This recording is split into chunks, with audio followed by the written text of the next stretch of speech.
These goats are enjoying their day as they graze away in the field at George's farm in Mbarara district, western Uganda.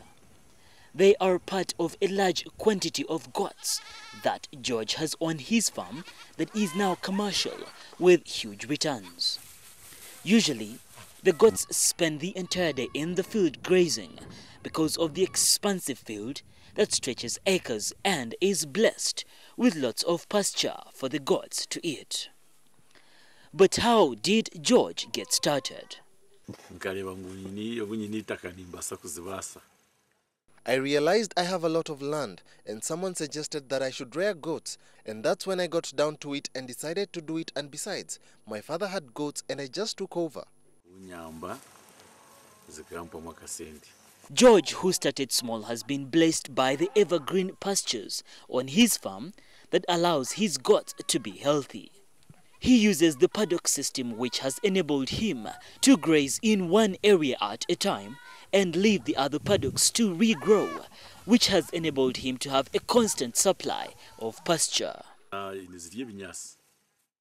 They eat a lot, but I have to wash them and build for them a nice place to stay because that gives them good rest and they remain healthy.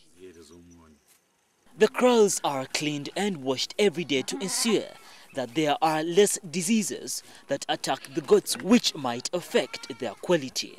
But the other secret is that he uses a sand-leveled kraal, which does not give room for the ground to be a breeding ground for bacteria. As a result, he has managed to get many goats through the ever-increasing reproduction process, which has seen him get close to 100,000 goats. The problem is that the young ones follow their parents, and if this happens in a rainy season, then they die because the weather is too harsh. So I have to separate them from the rest of the herd. This is hard because they are a group.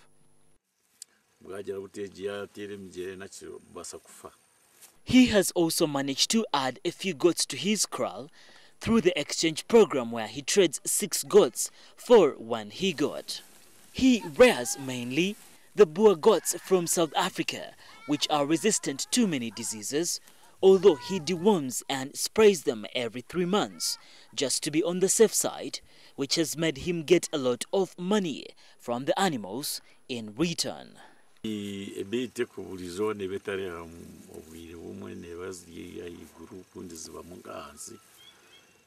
Depending on the market prices and demand, I sell them for even 500,000 sometimes. I give some to nuts and I supply clients in Rwanda as well.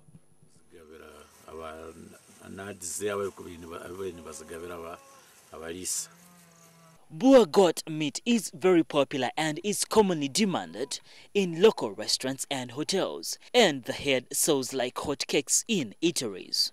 The type of goat rearing George practices is mostly meant for meat requirements. His goats produce meat, milk, skin and droppings, which are being used as manure, and the skin too can be exported to leather manufacturing countries.